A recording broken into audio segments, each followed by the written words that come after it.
اس سے بڑا ظالم کون ہوگا جو مسجدوں کو برباد کرتا ہے، اللہ کے ذکر سے روکتا ہے؟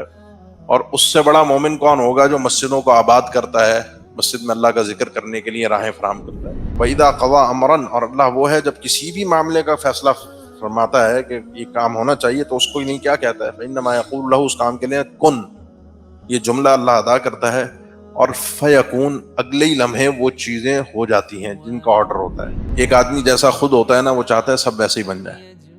میں اگر غلط ہوں، میں اگر رشوت خور ہوں، میں اگر جھوٹا ہوں، میں اگر غیبت کرنے والا ہوں، تو میں چاہتا ہوں میری محفل کے لوگ بھی اسی مزاج کے بن جائیں۔ خربوزہ خربوزے کو دیکھ کر رنگ پکڑتا ہے۔ لیکن مجھ سے کوئی آگے نکل جائے، یا کوئی اللہ تعالیٰ کسی کو کوئی چیز دے دے، کوئی ترقی دے دے کچھ، تو میری خواہش ہوتی ہے کہ اس کو مس گائیڈ کروں، اس کو غلط باتیں بتاؤں تاکہ اس کو کسی طرح سے نقصان ہو جائے۔ قل ان ھدی اللہ ھو الھدی، آپ فرما دیجئے اصل ہدایت وہ ہے جو اللہ کی ہدایت ہے۔ پہلے بھی وہ اللہ کا دین تھا، آج بھی وہ اللہ کا دین ہے۔ بیت المقدس قبلہ تھا، پہلے تھا، وہ بھی اللہ کا دین تھا، آج بیت اللہ ہے، یہ بھی اللہ کا دین ہے۔ وَلَقَدْ يَسَّرْنَا الْقُرْآنَ لِلذِّكْرِ فَهَلْ مِن مُّدَّكِرٍ۔ اعوذ باللہ من الشیطان الرجیم، بسم اللہ الرحمن الرحیم۔ یا ایھا الذین آمنوا، اے ایمان والو، لا تقولوا راعنا، یہ جملہ، یہ لفظ، یہ کلمہ مت کہو راعنا، وقولوا انظرنا، بلکہ کہو انظرنا، اللہ کے نبی صلی اللہ علیہ وسلم، انظرنا، ہماری طرف دیکھیے، متوجہ ہوئیے، واسمعوا، اور غور سے سنو، وَلِلْكَافِرِينَ عَذَابٌ أَلِيمٌ، اور کافروں کے لیے بہت ہی درد دینے والا عذاب ہے۔ یہاں سے یہودیوں کے ایک خصلت کا تذکرہ اللہ تعالیٰ نے ذکر فرمایا ہے، جس میں اہل ایمان کو متنبہ کیا ہے کہ ہم ان کی طرح نہ بنیں۔ کہ صحابہ اکرام اللہ کے نبی صلی اللہ علیہ وسلم جب گفتگو فرما رہے ہوتے تھے تو کوئی بات سمجھ میں نہیں آتی، یا اس بات کو سمجھنے کے لیے وقفہ چاہ رہے ہوتے، تو وہ کہتے ہیں راعنا۔ راعنا ہمارے اردو میں بھی لفظ استعمال ہوتا ہے رعایت، ہماری طرف متوجہ ہوئیے، اللہ کے نبی صلی اللہ علیہ وسلم تھوڑا سا سمجھا دیجئے، تھوڑا سا مسئلے کو اور واضح کر دیجئے۔ وراعنا، وہ بھی یہی کہتے تھے راعنا، یہ رعونت سے، ایک ہے رعایت سے، ایک ہے رعونت سے۔ رعونت کا مطلب ہے اللہ کے نبی صلی اللہ علیہ وسلم کا استہزاء، سخریہ، آپ کی شان میں گستاخی، یا بعض اہل نے ذکر کیا ہے اس کو راعینا۔ راعی، راعی اصل میں عربی زبان میں کہتے ہیں جو بکریاں چراتا ہے، یا ہمارے بکریوں کو چرانے والے، ہمارے جانوروں کو چرانے والے، یہ ان کا ایک تماشا تھا، ایک استہزاء تھا۔ تو اللہ تعالیٰ نے فرمایا کہ یہ لفظ نہ کہو، مومنو تمہیں چاہیے کہ تم اللہ کے نبی صلی اللہ علیہ وسلم کے لیے یہ لفظ استعمال کرو، انظرنا۔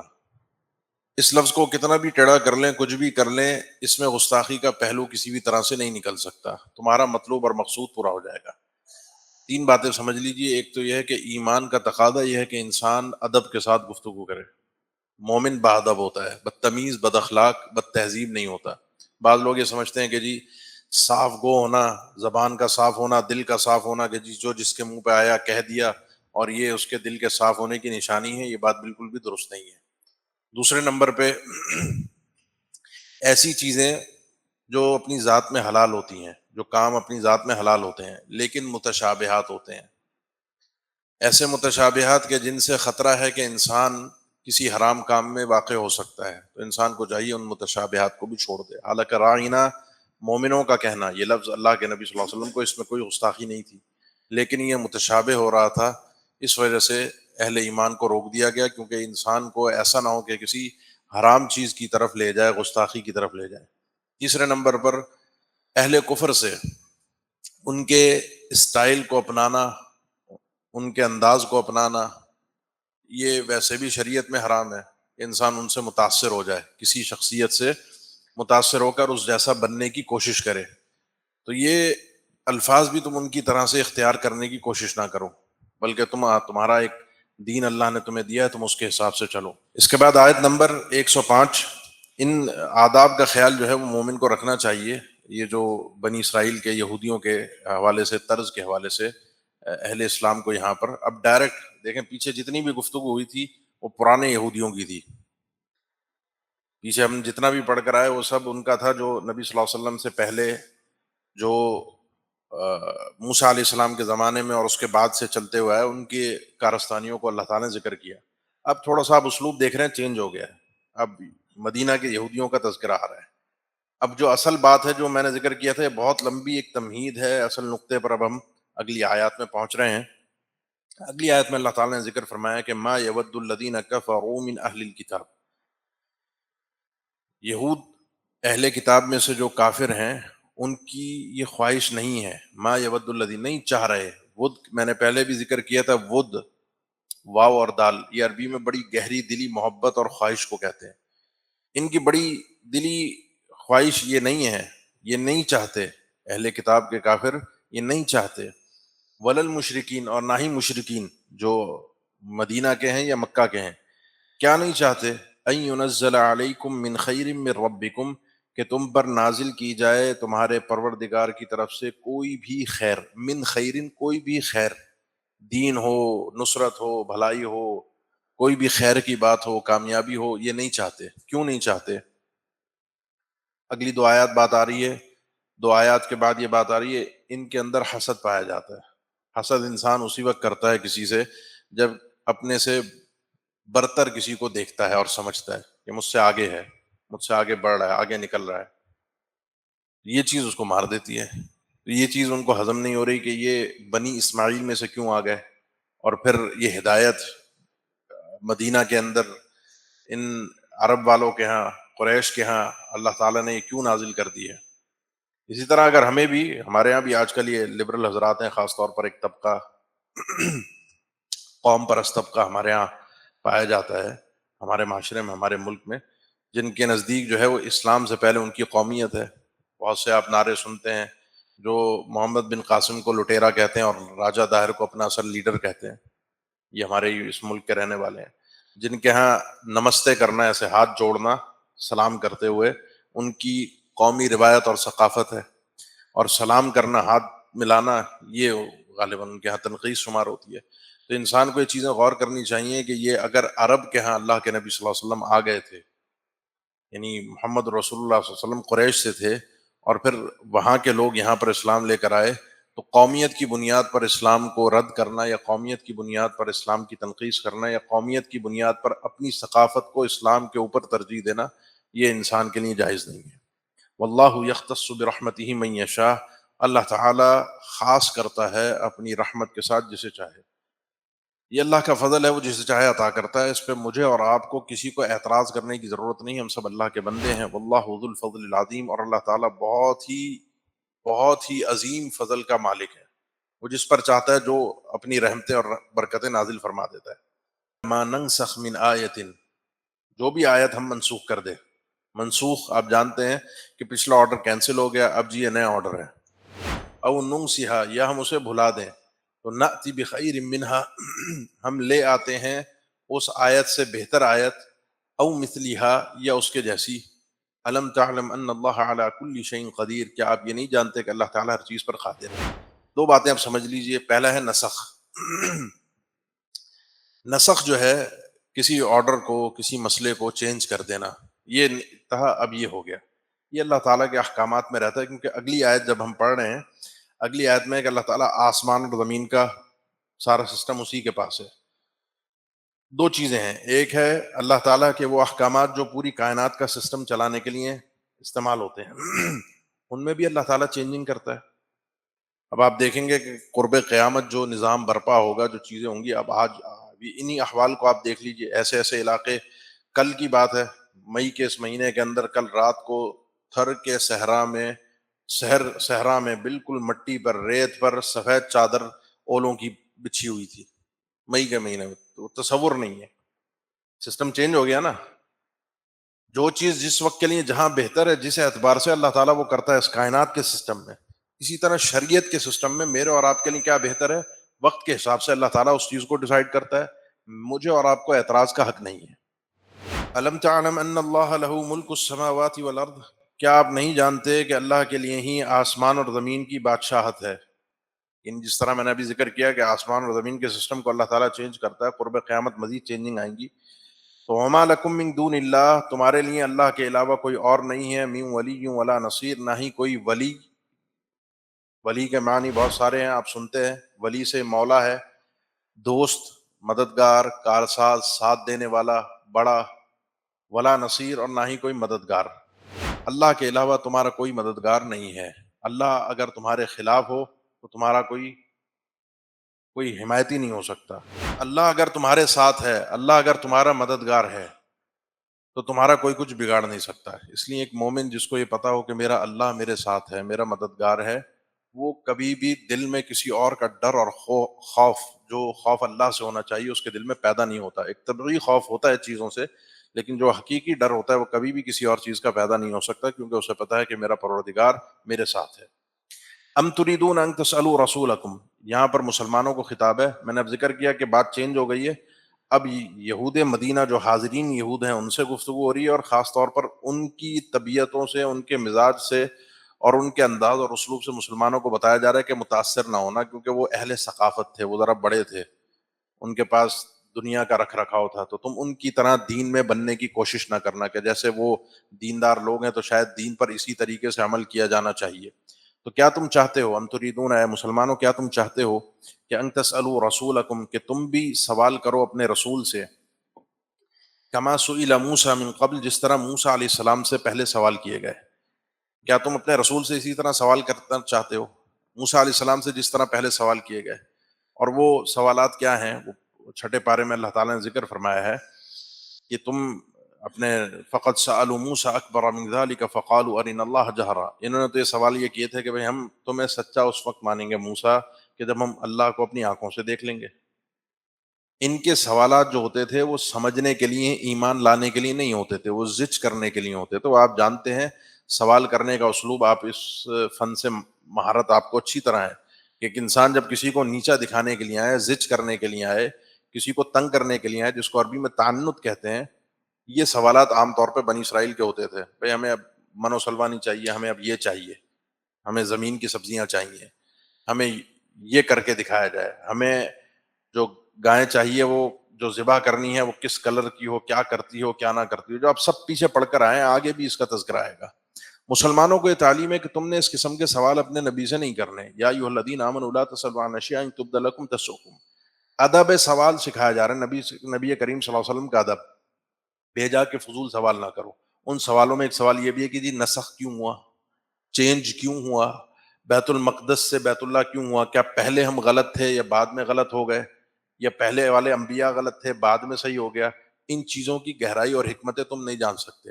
ہاں وہ سوال جو انسان کے علم کے لیے ہو، جو اس پر اس نے عمل کرنا ہے، جس کی وضاحت چاہیے اسے عمل کے لیے، وہ سوال انسان ضرور کرے اور اسے کرنا بھی چاہیے۔ فاسألوا اہل الذکر ان کنتم لا تعلمون، یہ تو اللہ تعالیٰ نے خود تعلیم دی کہ سوال کرو، پوچھو۔ ود کثیر من اہل الکتاب لو یردونکم من بعد ایمانکم کفارا، چاہتے ہیں، خواہش ہے بہت سے اہل کتاب کی کہ لو یردونکم، کاش کہ وہ تمہیں پلٹا دیں، واپس لے آئیں، من بعد ایمانکم کفارا، تمہارے ایمان کے بعد کافر بنا کر۔ یعنی ایک آدمی جیسا خود ہوتا ہے نا، وہ چاہتا ہے سب ویسے ہی بن جائے۔ میں اگر غلط ہوں، میں اگر رشوت خور ہوں، میں اگر جھوٹا ہوں، میں اگر غیبت کرنے والا ہوں، تو میں چاہتا ہوں میری محفل کے لوگ بھی اسی مزاج کے بن جائیں۔ خربوزہ خربوزے کو دیکھ کر رنگ پکڑتا ہے۔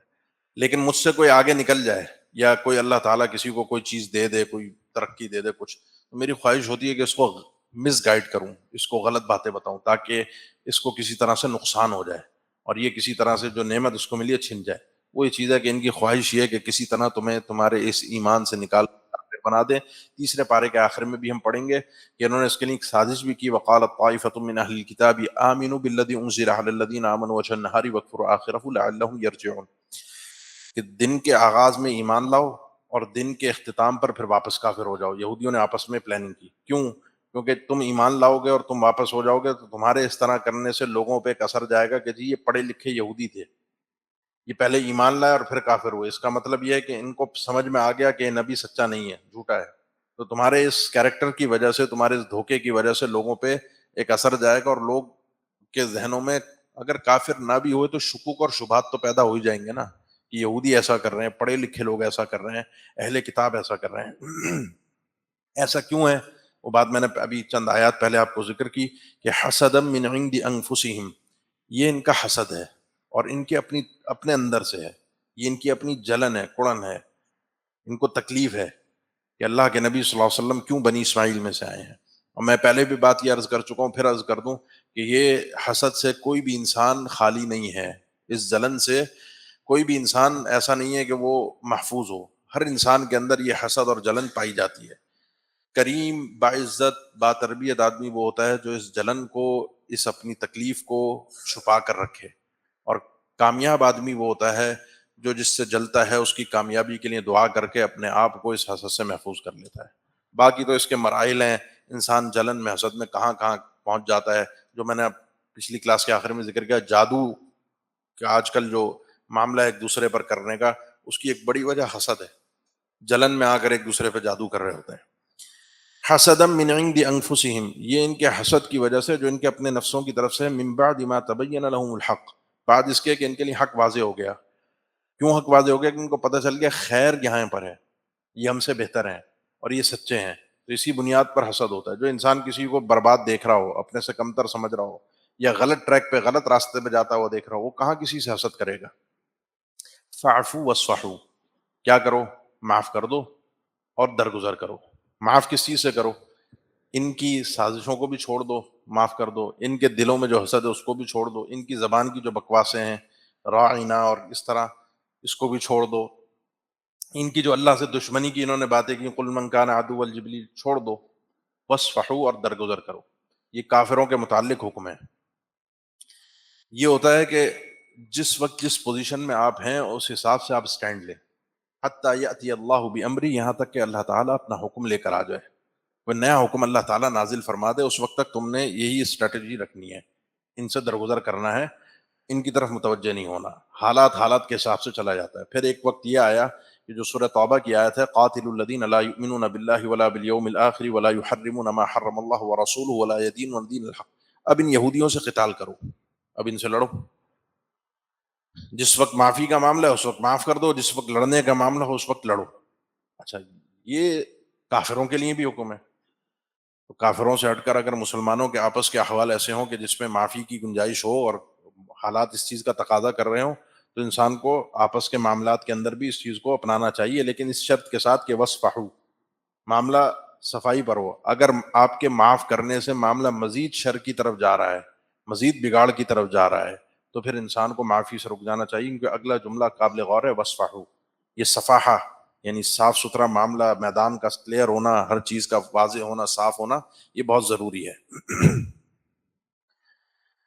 ان اللہ علی کل شیء قدیر، یقیناً اللہ تعالیٰ ہر چیز پر پوری طاقت رکھتا ہے۔ واقیموا الصلاۃ وآتوا الزکاۃ، بھئی یہ جو مناظرے ہیں، یہ جو گفتگو ہے، ان سب جھمیلوں کے اندر انسان عبادت سے غافل نہ ہو۔ اقیموا الصلاۃ وآتوا الزکاۃ، نماز بھی قائم کرو اور زکوٰۃ بھی دو۔ ان یہودیوں سے جو بھی چیزیں تمہاری چل رہی ہیں، جو مسائل ہیں، وہ اپنی جگہ رہیں گے، چلتے رہیں گے، اپنی عبادت پر پوری توجہ دینا اور اپنی آخرت ان کے چکر میں برباد مت کر دینا۔ بعض اوقات ایسا ہوتا ہے کہ انسان اپنے مخالف کی مخالفت میں اتنا آگے بڑھ جاتا ہے کہ وہ الٹا اپنے آپ کو نقصان پہنچانے لگتا ہے۔ وہ ایک مثال دیتے نا کہ وہ ایک سانپ کسی دکان میں رات کے وقت داخل ہو گیا، جو دکان کارپینٹر کی تھی، وہاں پہ ایک آری پڑی ہوئی تھی، وہ آری کو دیکھ کے اس نے ڈنک مارا اپنا، اس کو جب ڈنک مارا تو اس کا آری کی وجہ سے اس کا اپنا منہ زخمی ہوا۔ جب منہ زخمی ہوا تو اس کو اور غصہ آیا، اس نے پلٹ کے اور حملے کیے، اور بالآخر وہ آری کے گرد اس نے لپٹ کر کوشش کی کہ اس آری کو میں دبا کے جو سانپ کرتا ہے کہ ختم کر دوں۔ نتیجہ یہ نکلا کہ جب صبح کو دکان کا دروازہ کھلا تو وہ آری کے گرد لپٹا ہوا، کٹا ہوا، مرا ہوا سانپ پڑا تھا۔ انسان بعض اوقات اپنے سامنے والے کی مخالفت میں اتنا بڑھ جاتا ہے کہ مخالف کا نقصان نہیں ہو رہا تو اپنے آپ کو مار بیٹھتا ہے۔ مخالف کی مخالفت میں ٹھیک ہے، مخالفت ہوگی، ٹھیک ہے، مناظرہ ہوگا، لیکن اپنی عبادت پہ توجہ دو۔ وما تقدموا لانفسکم من خیر، اور جو کچھ تم آگے بھیجتے ہو اپنے نفسوں کے لیے، کچھ بھی خیر، کوئی بھی نیکی، ایک ذرہ برابر بھی نیکی، تجدوہ عند اللہ، تم اسے اللہ کے پاس پاؤ گے۔ اللہ امانت دار ہے، اللہ ظالم نہیں ہے، اپنے بندوں کی نیکیوں کی حفاظت کرنے والا ہے۔ یعنی یہ جملہ جو ہے، جو ہم بارہا نمازوں میں سنتے ہیں، فَمَن يَعْمَلْ مِثْقَالَ ذَرَّةٍ خَيْرًا يَرَهُ وَمَن يَعْمَلْ مِثْقَالَ ذَرَّةٍ شَرًّا يَرَهُ، ایک ذرہ بھی نیکی ہوگی کل انسان اسے دیکھے گا، ایک ذرہ بھی گناہ ہوگا کل انسان اسے دیکھے گا. تو اپنی نیکیاں تم جو آج کر رہے ہو، کوئی چھوٹی سے چھوٹی نیکی بھی ہے، چھوٹی سے چھوٹی نیکی، حالانکہ نیکی چھوٹی نہیں ہوتی جسے ہم چھوٹا سمجھتے ہیں. اور اگر تاریخ پڑھے نا، جو احادیث ہیں اور جو واقعات ہیں، ان میں اکثر و بیشتر آپ کو اور مجھے کامیابیاں، ایمان اور توحید کے بعد کامیابیاں جو ہے نا، وہ آپ کو زیادہ تر مثالیں چھوٹی چھوٹی نیکیوں کی وجہ سے ملیں گی. فلاں شخص اس چھوٹی نیکی کی وجہ سے بخشا گیا، فلاں اس وجہ سے بخشا گیا، فلاں اس وجہ سے بخشا گیا، جتنی احادیث میں مثالیں آتی ہیں. تو چھوٹی چھوٹی نیکیاں انسان کو وہ چھوٹی لگ رہی ہوتی ہیں، لیکن وہ کامیابی اسی کے اندر چھپی ہوتی ہے، کیونکہ چھوٹی نیکیوں میں ہی انسان کا اخلاص پوشیدہ ہوتا ہے. تجدوہ عند اللہ، تم اسے اللہ کے پاس پاؤ گے. ان اللہ بما تعملون بصیر، یقین اللہ تعالیٰ جو کچھ تم کر رہے ہو اسے بخوبی دیکھ رہا ہے، اسے پتہ ہے ہر چیز کی گہرائی کا، تمہارے اعمال کا. اب یہ یہودیوں کا ایک دعویٰ آ گیا، وقالوا لن يدخل الجنة الا من كان هودا او نصارى. تمہاری آخرت پر انہوں نے ضرب لگائی ہے. انہوں نے کہا کہ جنت میں نہیں داخل ہوں گے مگر وہی جو یہودی ہوں گے یا عیسائی ہوں گے.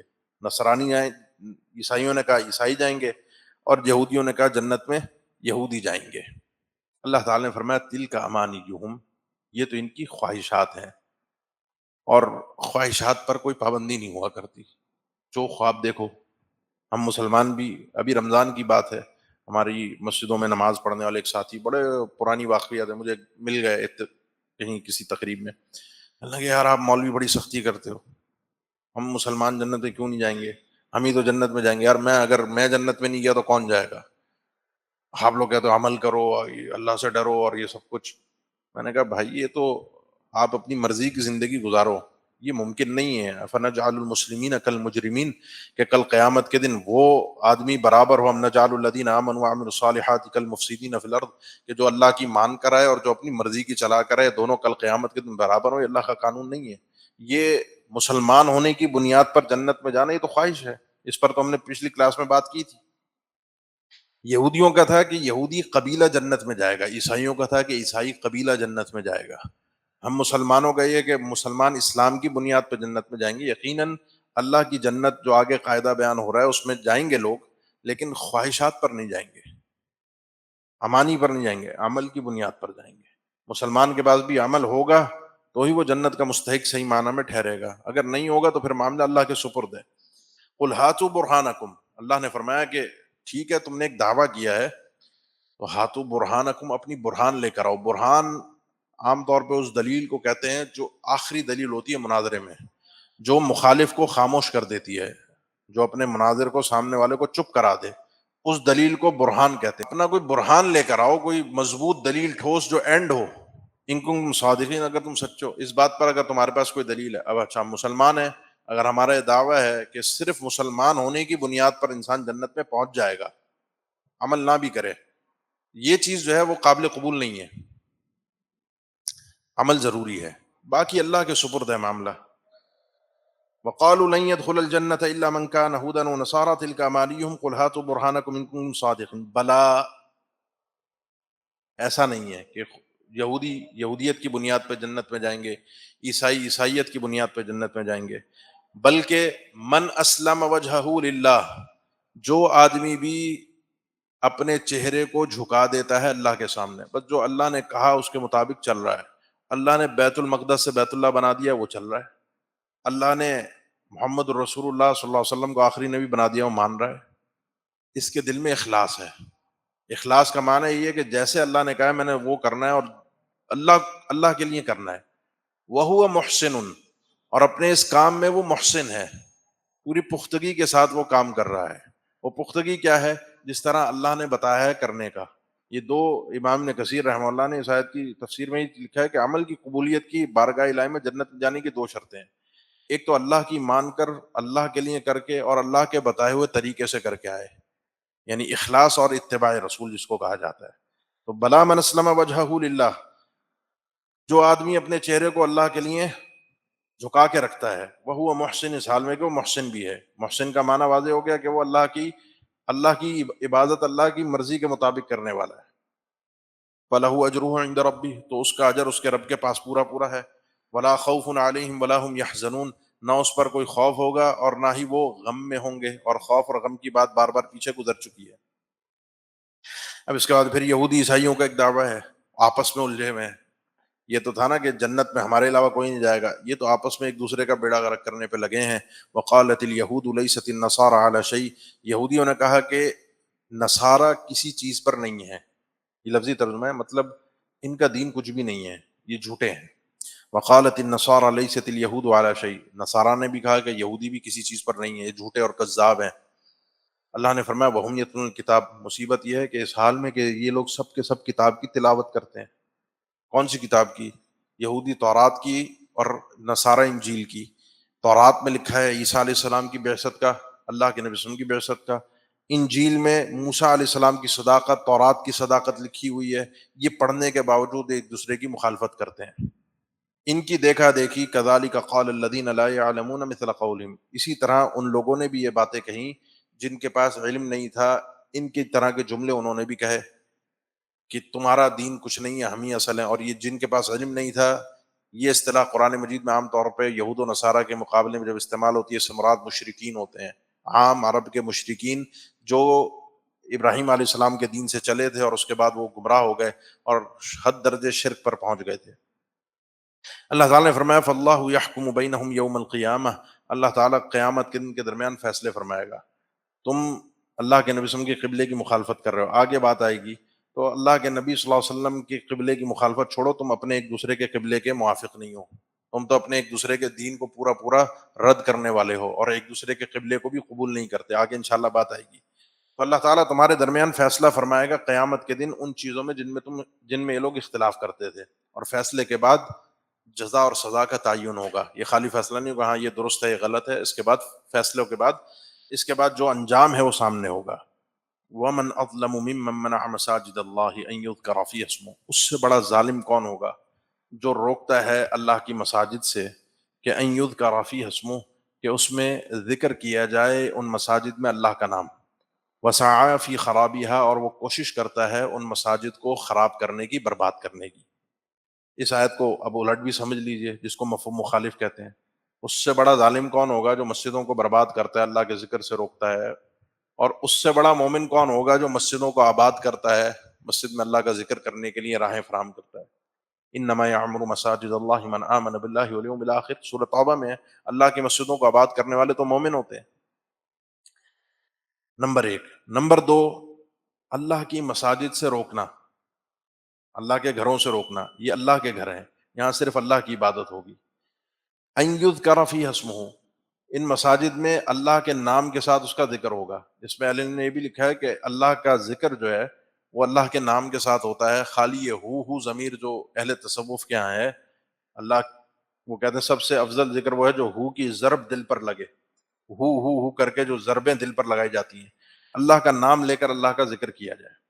اب میں اور آپ بھی سوچیں کہ مساجد میں کہیں میرے رویے کی وجہ سے، میرے اختلاف کی وجہ سے، میرے لڑنے کی وجہ سے، میرے خواہ ٹانگ اڑانے کی وجہ سے کوئی اللہ کے دین کا کام رک تو نہیں رہا؟ اگر رک رہا ہے تو بڑا خطرناک معاملہ ہے۔ اس لیے اللہ کے دین کے لیے مساجد کو کھولنا چاہیے۔ دوسرے نمبر پہ مساجد کا کام یہی ہے، یہ جو آپ کے سامنے لکھا ہوا ہے کہ یہاں پر اللہ کے دین کا کام ہو، مساجد اصل اسی لیے ہوتی ہیں۔ ہاں اس کے ساتھ ساتھ آپ دیگر معاملات بھی مساجد میں چلا سکتے ہیں، کر سکتے ہیں، کسی کا رہنا سونا کھانا پینا بھی ہو سکتا ہے، کوئی باہر سے مسافر آ گیا وہ بھی ٹھہر سکتا ہے، لیکن اس چیز کو اتنا بڑھا دیا جائے کہ ایک مسجد اور ایک کیفے میں فرق باقی نہ رہے، یہ بھی مناسب نہیں۔ بازار اور مسجد میں فرق ہوتا ہے، تو ان دو چیزوں میں فرق کرنا بھی بہت ضروری ہے۔ اور مساجد یہ سارے کام جو ہم اضافی کر رہے ہیں یہ سب اس لیے ہوں کہ اصل اللہ کا ذکر ہے، اللہ کی عبادت ہے، ہم اللہ کی عبادت کو ثانوی حیثیت میں لے جائیں مسجد کے اندر اور دیگر چیزوں کو اوپر لے آئیں، یہ مساجد کی اہمیت کو ختم کرنے والی چیز ہے۔ تیسرے نمبر پہ وسعی فی خرابیہا، وہ آدمی مساجد کو خراب کرنے کی کوشش کرتا ہے۔ خراب کوشش ہوتی ہے اپنی محنت کے ساتھ، اسی طرح مومن وہ ہوتا ہے جو اپنی محنت کے ساتھ مسجد کو آباد کرنے کی کوشش کرتا ہے۔ مساجد کی آبادی اور خرابی دونوں طرح سے ہوتی ہے، ایک ہوتی ہے حصی تعمیر، مساجد کو بنانا، یعنی ابھی جیسے تعمیر ہو رہی ہے، اور ایک ہوتی ہے اس کی مانوی تعمیر، کہ اس کو آباد کرنے کے لیے وہاں وسائل مہیا کرنا، وہاں پہ لوگوں کے لیے سہولیات رکھنا، وہاں پہ لوگوں کو بلانے کے لیے، لوگوں کو آنے کے لیے راستے اور وہ چیزیں، وہ ذرائع مہیا کرنا. تو اپنے ایمان کو ہم سب کو چیک کرنا چاہیے. بہرحال یہ آیت راجع، مطلب اہل علم کا اختلاف ہے کہ اس کے نزول کی وجہ کیا ہے یا کس مسئلے میں آیت نازل ہوئی. تو یہ آیت کا نزول جو ہے وہ یا تو عیسائیوں کے لیے تھا کہ انہوں نے مسلمانوں کو آنے سے مساجد میں، یہودیوں کو بیت المقدس میں عبادت سے روکا تھا، جو پچھلی آیت کے ساتھ اگر اس کا تعلق جوڑا جائے کہ عیسائیوں نے، جب عیسائی مذہب غالب آیا تو اپنے حکمرانوں کے ساتھ مل کر مساجد کے یعنی بیت المقدس کے اندر یہودیوں کو عبادت سے روک دیا تھا اور وہاں سے ان کو نکال دیا، اور تاریخ اس پر شاہد ہے. مسلمان جب بیت المقدس فتح کیا تھا مسلمانوں نے، سیدنا عمر رضی اللہ عنہ نے، پھر بعد میں صلاح الدین ایوبی رحمہ اللہ کے دور میں، وہاں سے اس طرح سے عیسائیوں کے ساتھ وہ سلوک نہیں کیا گیا جو عیسائیت نے سلوک کیا مسلمانوں کے ساتھ. دوسرا اس کا معنی اہل علم نے ذکر کیا ہے، جو امام نے کثیر نے بھی ذکر کیا ہے، کہ اس سے مراد مشرکین مکہ ہیں جنہوں نے اہل اسلام کو وہاں سے نکالا تھا، مسلمانوں کو وہاں سے نکالا تھا، بیت اللہ میں عبادت نہیں کرنے دیتے تھے، مسلمانوں کو تنگ کرتے تھے. بہرحال ہمارے سمجھنے کے لیے جو مفہوم تھا وہ میں نے ذکر کر دیا کہ ہمیں اللہ کی مساجد کو آباد کرنے کی کس طرح سے کوشش کرنی چاہیے. اولئک ما کان لہم، یہی وہ لوگ ہیں کہ نہیں ان کے لیے کہ مساجد میں داخل ہوں الا خائفین، مگر ڈرتے ڈرتے. یعنی اب ان کے لیے بھی یہی پلٹ کے ہونا چاہیے کہ مساجد میں اگر یہ اس علاقے میں رہیں، جیسا کہ مشرکین مکہ کے ساتھ کیا گیا مکہ فتح کرنے کے بعد، کہ اب اگر یہاں رہنا ہے، جس کو امان ملی ہے وہ رہے گا، ورنہ 4 مہینے بعد یہاں سے چلے جائیں. بیت اللہ کے گرد کوئی بھی برہنہ طواف نہیں کرے گا، یہاں کوئی بےہودگی نہیں ہوگی، یہاں کوئی بت اب باقی نہیں بچے گا، سارے بتوں کو یہاں سے نکال دیا جائے گا. اب ان کو ایک ڈر تھا کہ ہمیں خوف تھا، یہ چونکہ انہوں نے اللہ کے گھر سے لوگوں کو، اللہ کا گھر ہے، اللہ کا گھر ہے جہاں اللہ کی عبادت ہوتی ہے، وہاں لوگوں کو، اللہ کے بندوں کو عبادت سے روکا ہے. تو لہم فی الدنیا خزی، ان کے لیے دنیا میں بھی رسوائی ہے، ولہم فی الآخرۃ عذاب عظیم، اور ان کے لیے آخرت میں بہت بڑا عذاب ہے. وللہ المشرق والمغرب، اللہ ہی کے لیے مشرق کی جہت بھی ہے اور مغرب کی جہت بھی ہے. اللہ ہی مشرق کا مالک ہے، اللہ ہی مغرب کا مالک ہے. وہ تمہیں اگر حکم دے، ہے نا، بلا من اسلم وجہہ للہ، جو اپنے چہرے کو اللہ کے لیے جھکا دیتا ہے، اگر وہ تمہیں حکم دیتا ہے مشرق کی طرف رخ کر کے نماز پڑھو، اگر وہ تمہیں حکم دیتا ہے مغرب کی طرف رخ کر کے نماز پڑھو، تو فَإِنَّمَا تُوَلُّوا فَثَمَّ وَجْهُ اللَّهِ، جہاں بھی تم اپنا چہرہ پھیرو گے وہاں تمہیں اللہ کا چہرہ ملے گا، یعنی اللہ وہاں ہوگا، رخ تمہارا اللہ کی طرف ہوگا. یہ جہاد ساری اللہ کی ہیں. اب اس میں تمہیں جہاں بھی حکم دیا جائے رخ کرنے کا، بیت اللہ ہو بیت المقدس، تم نے اللہ کی ماننی ہے. ان اختلافات کو چھوڑ دو، ان باتوں کو چھوڑ دو کہ ایسا کیوں ہے. یہ اعتراض اللہ کے اوپر نہیں کیا جا سکتا، اللہ سے کیوں سوال نہیں ہو سکتا. ہاں اللہ جواب دے دے، کوئی حکمت بتا دے، کوئی ہمیں لاجک بتا دے، اللہ کی مہربانی ہے. کوئی حکمت اور لاجک اللہ نے ہمیں عقل سے سمجھا دی، ہماری عقل نے ہمیں بتا دیا کہ دیکھو یہ فائدہ ہے، شراب کا یہ نقصان ہے، زنا کی یہ نقصان ہے، چوری کا یہ نقصان ہے، ہمیں سمجھ میں آ گیا.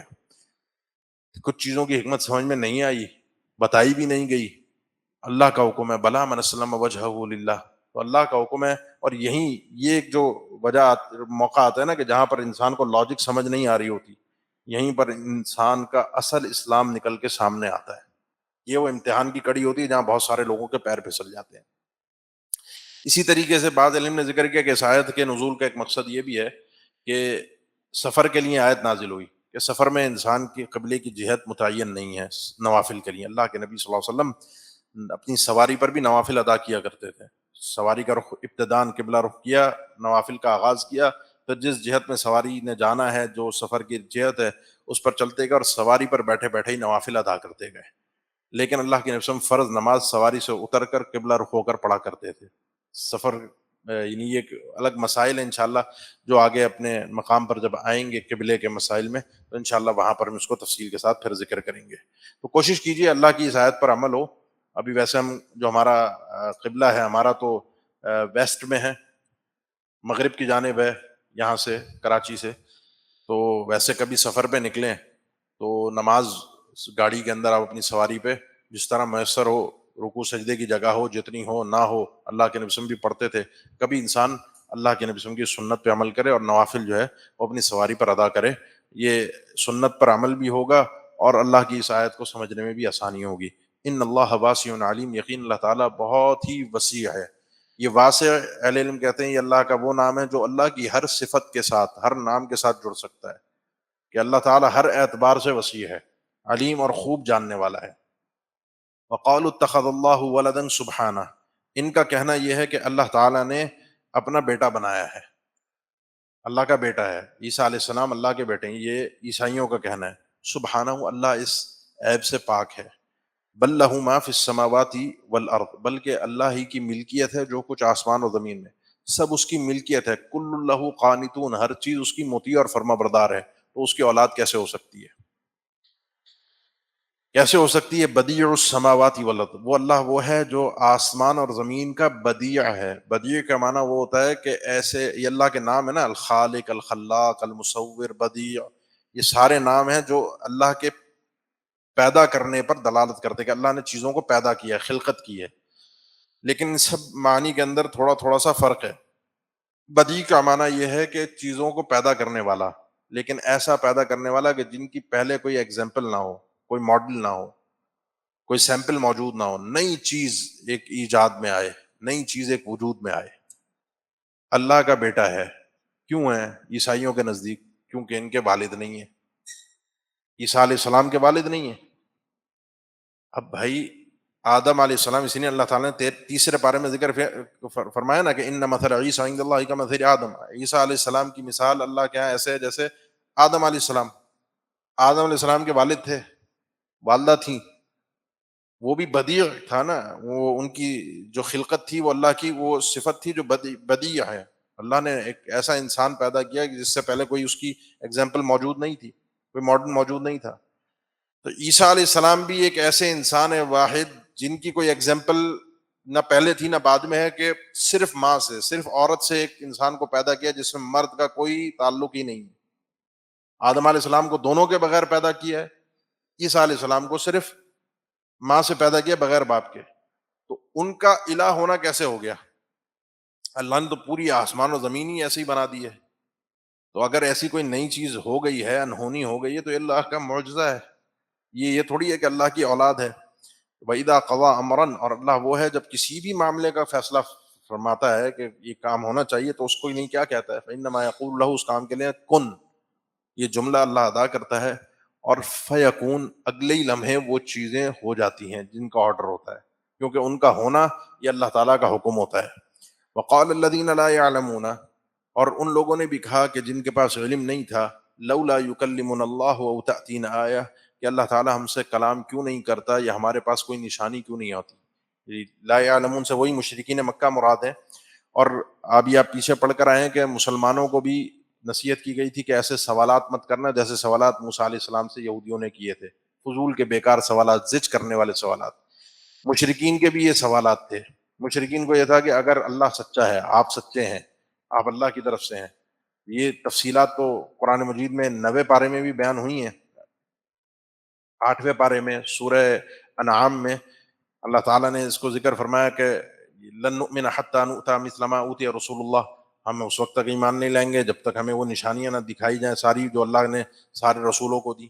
اسی طریقے سے 15ویں پارے میں سورہ بنی اسرائیل میں اللہ تعالیٰ نے ذکر فرمایا قالوا لن نؤمن لك حتى تفجر لنا من الارض ينبوعا، ہم اس وقت تک ایمان نہیں لائیں گے ہمارے لیے نہریں جاری ہو جائیں، آپ آسمان پر جائیں اور آسمان سے کتاب ڈائریکٹ لے کر آئیں اور اس کتاب کو ہم ڈائریکٹ پڑھیں۔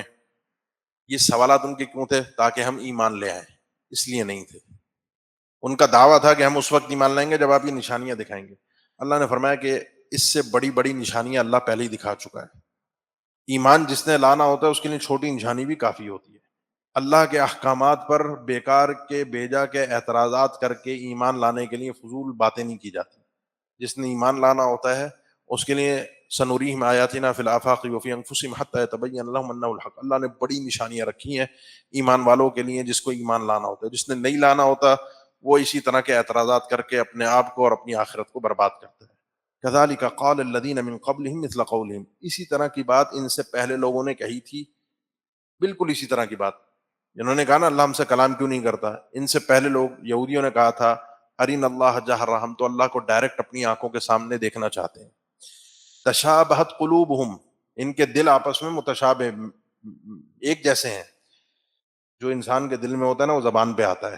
دونوں کے دلوں کے اندر کفر ہے، دونوں ایمان لانا نہیں چاہتے، اپنے نبیوں کو زج کرنا چاہتے ہیں۔ قد بینا الآیات لقوم یوقنون، یقین رکھنے والی قوموں کے لیے تو ہم نے اپنی نشانیاں واضح کر دی ہیں، جس نے ایمان لانا ہے بے شمار نشانیاں ہیں۔ اس لیے بھیجا کے سوالات، اب اگر یہ بیت المقدس سے بیت اللہ قبلہ بنے گا تو اعتراض سوال کی گنجائش باقی نہیں بچتی۔ انا ارسلناک بالحق بشیرا ونذیرا، ہم نے آپ کو حق دے کر بھیجا ہے، اور یہ حق اس طرح کا ہے کہ آپ بشیر بھی ہیں اور نذیر بھی ہیں، خوشخبری دیتے ہیں اور ڈراتے بھی ہیں۔ جو آپ کی مان رہے ہیں اس کے لیے کامیابی ہے، جو آپ کا مخالف ہے اس کو آپ ڈرا رہے ہیں۔ ولا تسألوا عن اصحاب الجحیم، آپ کے لیے تسلی ہے، آپ بے فکر رہیے، کوئی آپ کی اگر نہیں مان رہا تو آپ زبردستی، ایک تو منوانے والے بھی نہیں ہیں، اور اگر کوئی جہنم میں جائے گا تو وہ جہنم میں جائے گا، آپ سے اس کے جہنم میں جانے کا سوال نہیں ہوگا، یہ جہنم میں کیوں گیا؟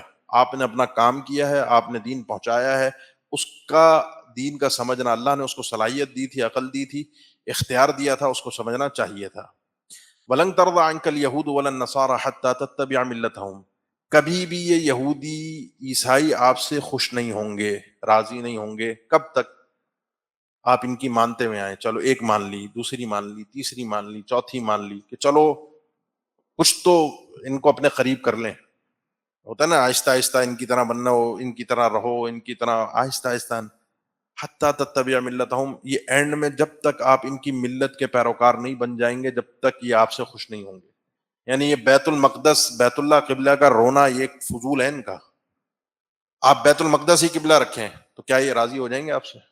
آپ کو سچا نبی مان لیں گے اگر آپ بیت المقدس، یہ ان کا اعتراض ہے نا کہ سچا نبی نہیں ہے، اس نے بیت المقدس سے بیت اللہ کو قبلہ، اچھا آپ بیت اللہ پہ ہی قبلہ رکھیں، بیت المقدس پہ ہی قبلہ رکھیں، تو کیا یہ آپ سے راضی ہو جائیں گے؟ نہیں ہوں گے۔ کب ہوں گے؟ جب آپ بالکل ان کے دین پر آ جائیں۔ وہی ہے نا جو پیچھے جو اللہ نے آپ کو دین دیا ہے، یہ آپ سے چھیننا چاہتے ہیں۔ لو یردونکم من بعد ایمانکم کفارا، اللہ تعالیٰ نے فرمایا کہ قل ان ھدی اللہ ھو الھدی، آپ فرما دیجئے اصل ہدایت وہ ہے جو اللہ کی ہدایت ہے۔ پہلے بھی وہ اللہ کا دین تھا، آج بھی وہ اللہ کا دین ہے۔ بیت المقدس قبلہ تھا، پہلے تھا، وہ بھی اللہ کا دین تھا، آج بیت اللہ ہے، یہ بھی اللہ کا دین ہے۔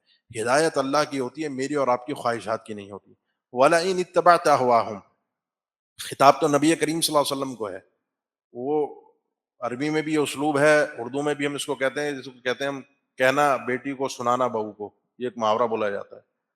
اگر آپ نے ان کی خواہشات کی پیروی کی، یہ ان کا دین اب جو بن گیا یہود و عیسائیوں کا، یہ ان کا دین اب دین نہیں ہے، یہ ان کی خواہشات ہیں، اپنی مرضی کا دین بنا دیا، اپنی آسائشوں کا دین بنا دیا، اپنی عیاشی کا دین بنا دیا۔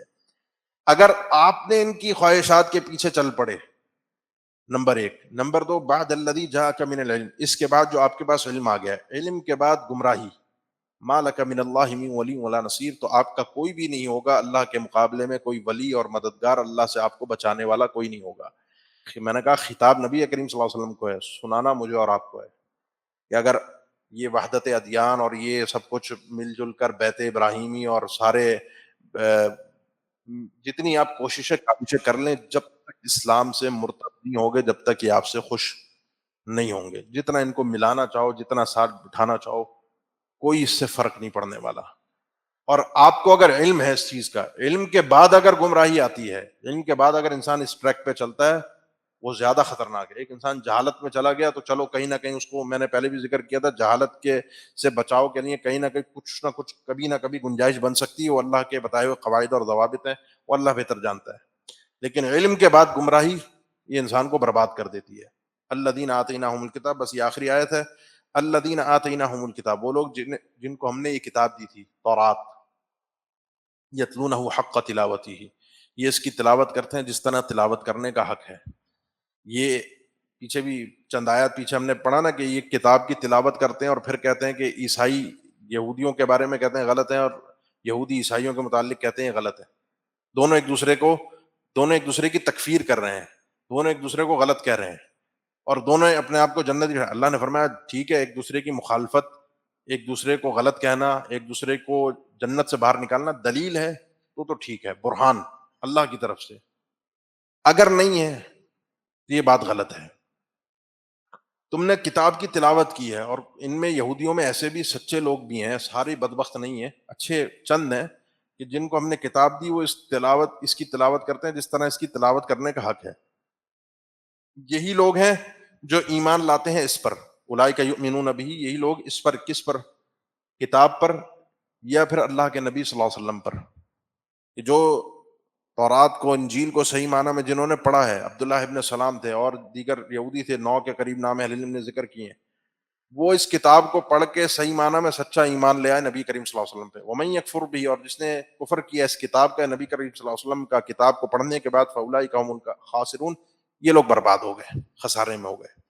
یہ آیت ویسے تو اس سیاق سے میں نے اس کو سمجھایا ہے جو جس تناظر میں بات چل رہی ہے، اور اپنے عموم پر بھی ہے، ہم مسلمانوں کے لیے بھی ہے، جس کو یہ کتاب ملی ہے وہ اس کی تلاوت کرتا کما حقو۔ عبداللہ ابن مسعود فرماتے ہیں اس کی تلاوت کما حقو یہ ہے کہ انسان اس کے حلال کو حلال جانے، حرام کو حرام جانے، جس میں بیت اللہ اور بیت المقدس قبلے کا بھی تذکرہ آ گیا۔ اس کے متشابہ پر ایمان رکھے اور محکم پر عمل کرے۔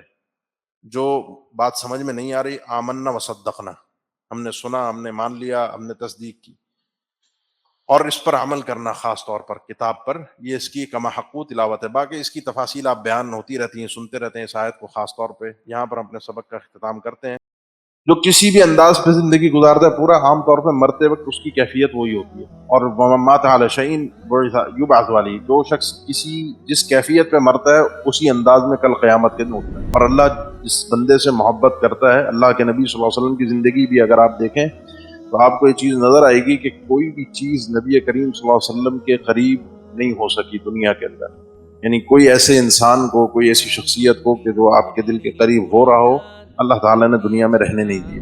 کی وصیتیں تیار کسی نے اگر کرنی ہوتی ہیں، دنیاوی معاملات کی وصیتیں ہوتی ہیں، کاروبار، گھر بار، کہیں بھی دین، آخرت، بچوں کے لیے کوئی ایسا معاملہ کہ جی بعد میں میرے مرنے کے بعد جس طرح تم میرے ساتھ مسجد جاتے تھے، تم نے دین کے خیر کے کام سیکھے وہ تم نے کرنے۔